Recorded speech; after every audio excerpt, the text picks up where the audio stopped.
Hey y'all, and welcome back to a new video. Today we're going to be looking at a chess game that I played recently, which was a little bit funny of an ending, to say the least. I got a very questionable pawn structure, and yeah, we're just going to get into it.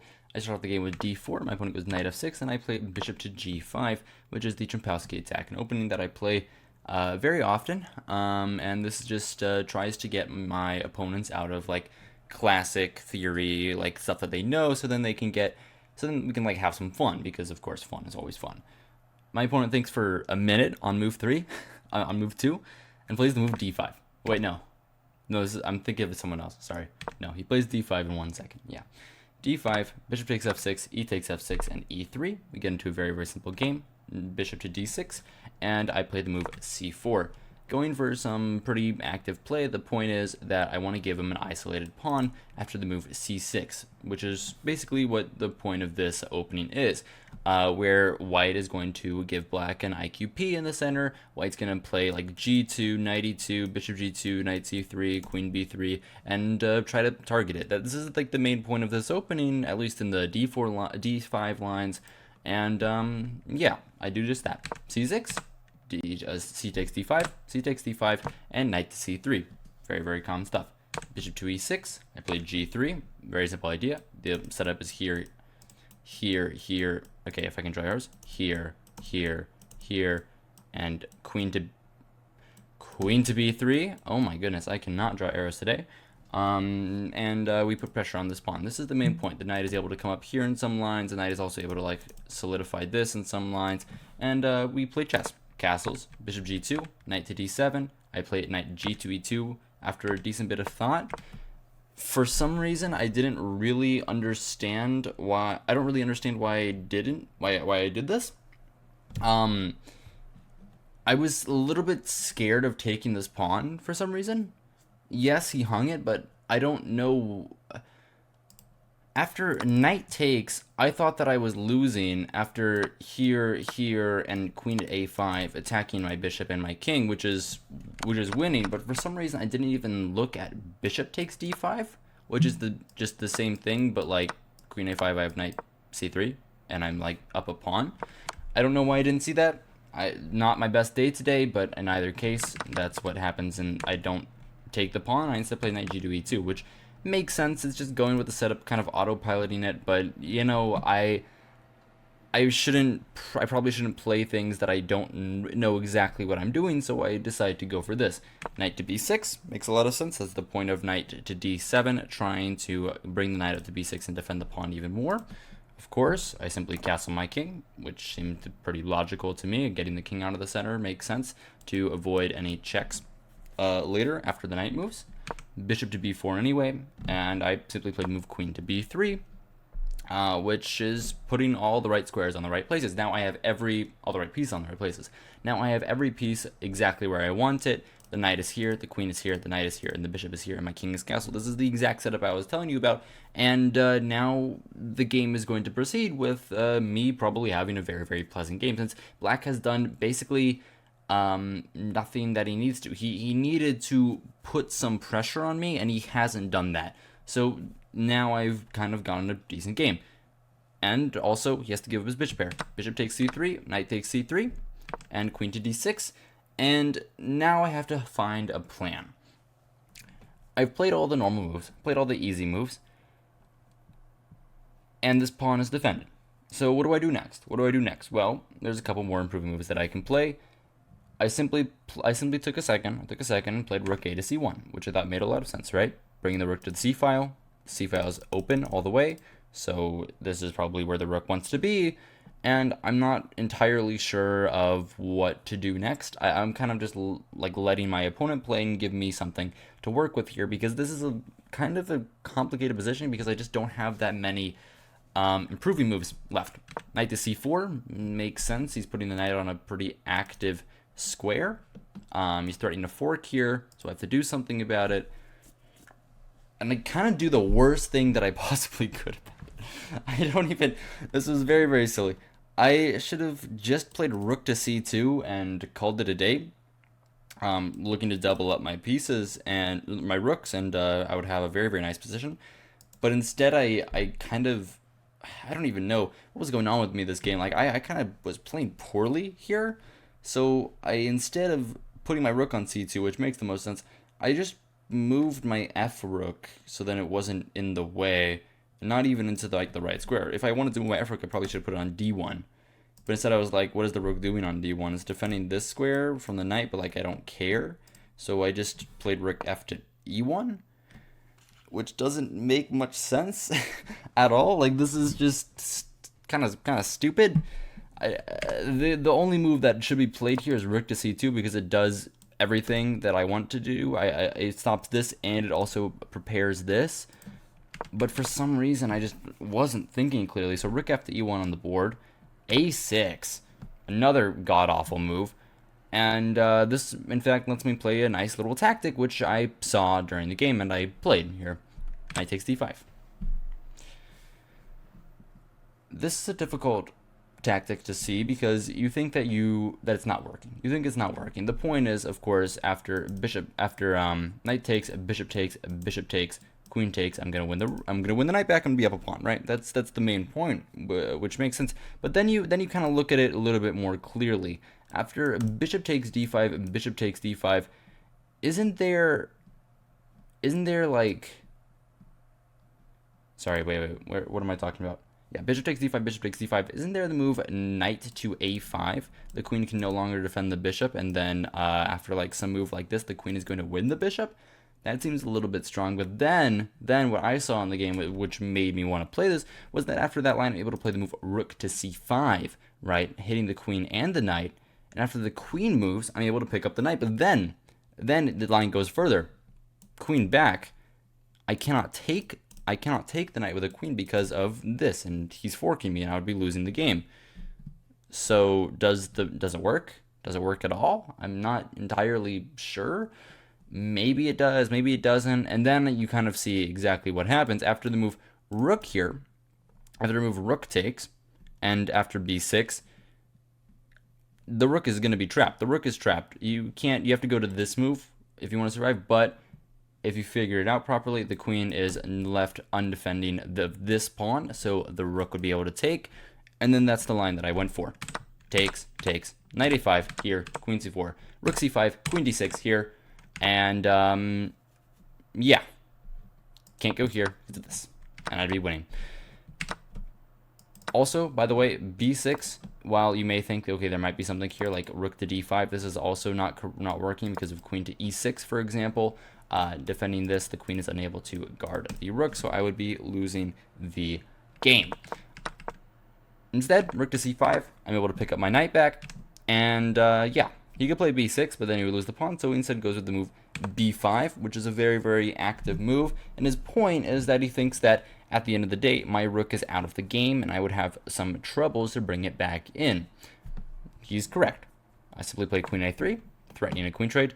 He cannot take this, as it would be completely lost. After the move rook takes a3, I'm able to get my rook over here, and yeah, after I take control of the c-file, I'm simply up a pawn, and I would be completely winning. So he doesn't do that. Queen to b6 played. Makes sense, keeping this pawn defended. I think for a little bit, and I decide, okay, what I want to do, I really want to get my rook out. That's kind of the main point of my position. If I go queen to c3, obviously he would have something like this, so I can't do that. If I go rook to c1, I feel like after takes, I'm sorry, he can't go there because of the pawn, which would be hanging.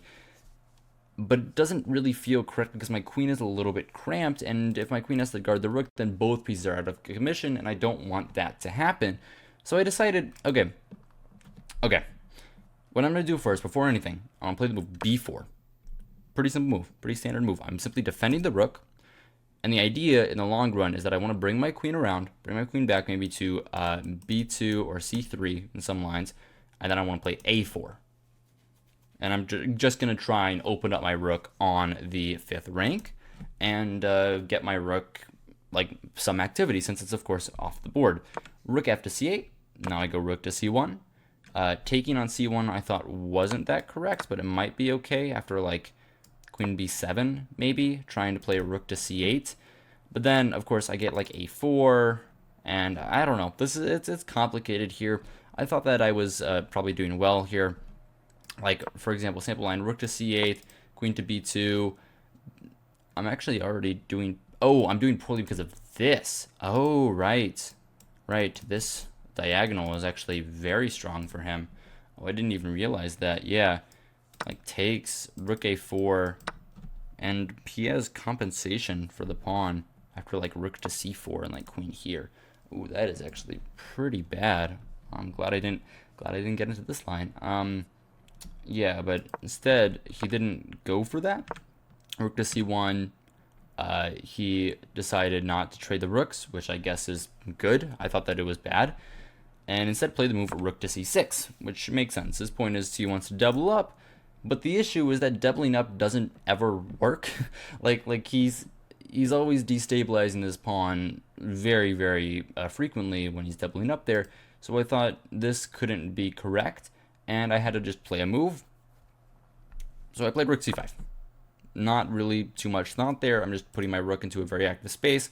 He can't take. Taking is like really, really bad here. B takes c5. Look at these two passers. I'm also attacking the queen, so like queen to c6. I'm going to go queen to b4. I'm going to go with the move a4, and I'm going to be completely winning. There's really not much to be done if you're playing with black. I'm simply up a pawn, and I have a ton of compensation. So he doesn't take, and instead plays the move rook a to c8, and immediately blunders the game away in one move.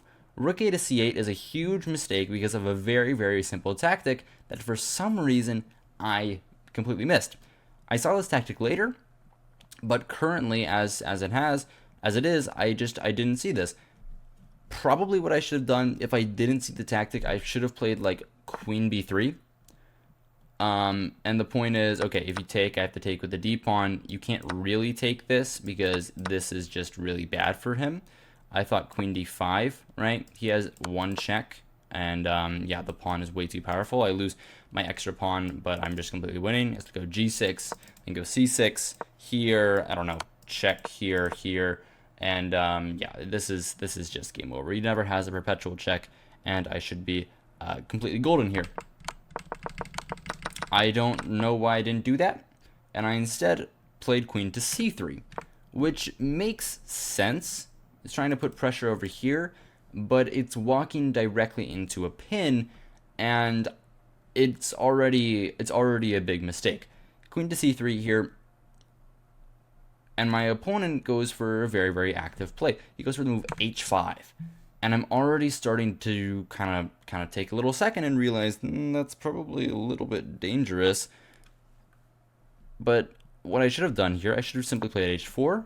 But I'll tell you what I was worried about. G5, right?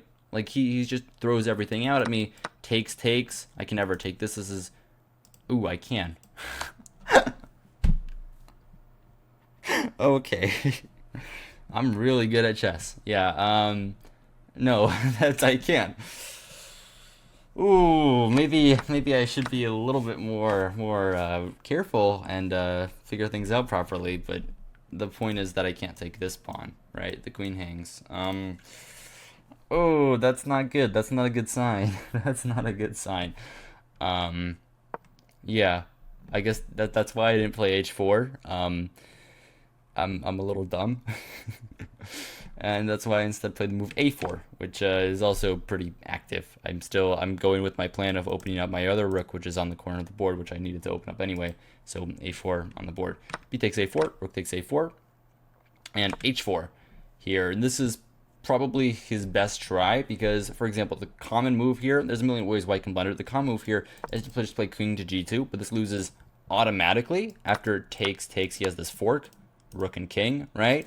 And I mean, I don't want to get into that, but the other line is if I just let him play this is just like really bad for me. Like I feel like I'm always going to have back rank issues, and I don't want to get into a position like that. I simply don't want to get into a position like that where I'm just not able to really do what I want to do. So that's why I played the move g takes h4, which in retrospect is probably wrong. I probably got a little bit too scared here. I should have realized that there wasn't actually that much of a threat if he got all the way to the h3 square, and I should have just played queen to c4, and I'm threatening like this, right? Because after queen takes, I'm able to take the queen here, and then the rook is undefended. right? But instead takes. And now we see the point of my opponent's plan, f5. And this is getting dangerous. This is getting real dangerous here. f5, he's opening up play over here. Move I should have played, absolutely, h5. Should just not allowed him to do that. h5 is just, it's not the best move, but it's the move I should have definitely played. I don't really know why I didn't play this move. I thought about this. I thought about playing this move. But instead I got a little too aggressive and I make a huge mistake. I played queen to a3 and now I'm completely lost. Queen to a3, the point was I'm opening up an attack on this pawn with my rook, and I'm threatening rook takes here, because after queen takes here, here, and here, which is also, by the way, the tactic that I missed earlier on in this position, right? Takes here. Yeah. So queen to a3 on the board, but I'm just losing, and it's pretty easy why I'm losing. He can just go here, and like, of course, king h1, I would be lost. Like, let's say king f1. Now rook takes c5. If I take like this, which makes sense, now he gets queen to b5, and this is not good. This is not good. Nope, this is pretty bad actually. Yeah, I'm just basically getting mated. So that's something. Luckily for me, he doesn't see it. f4, and now I have rook takes a6. Okay, here we go. I'm completely winning. Up 3 pawns, which is a lot of pawns, and I'm about to trade some pieces. So let's do that. Queen b7. I take. And now, in this position, we get into one of the worst pawn structures I have ever had in my entire life, while I played the best move. The only move in this position well, it's not the only move, but it's the best move in this position, which I thought it was.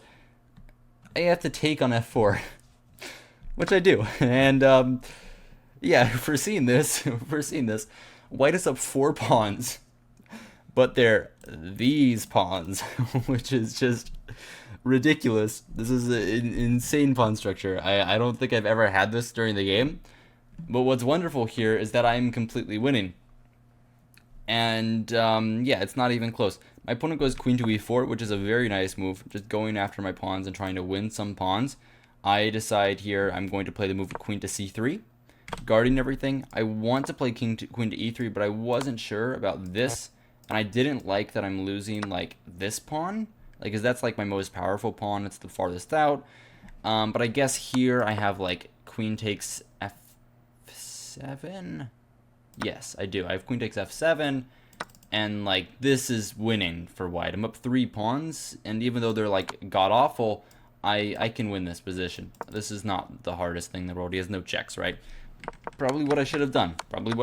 Instead, queen to c3 on the board makes a decent amount of sense. I just wanted to guard this pawn. I'm giving up this pawn because I thought that it's pretty bad. It's one of my doubled pawns, right? I don't want to keep it. Queen takes f4. I go with b5 because I thought, okay, well, this is not like a square that you can go to, and I'm always doing okay.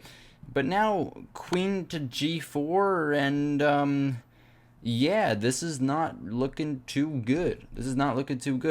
Probably what I should have done, king to h1.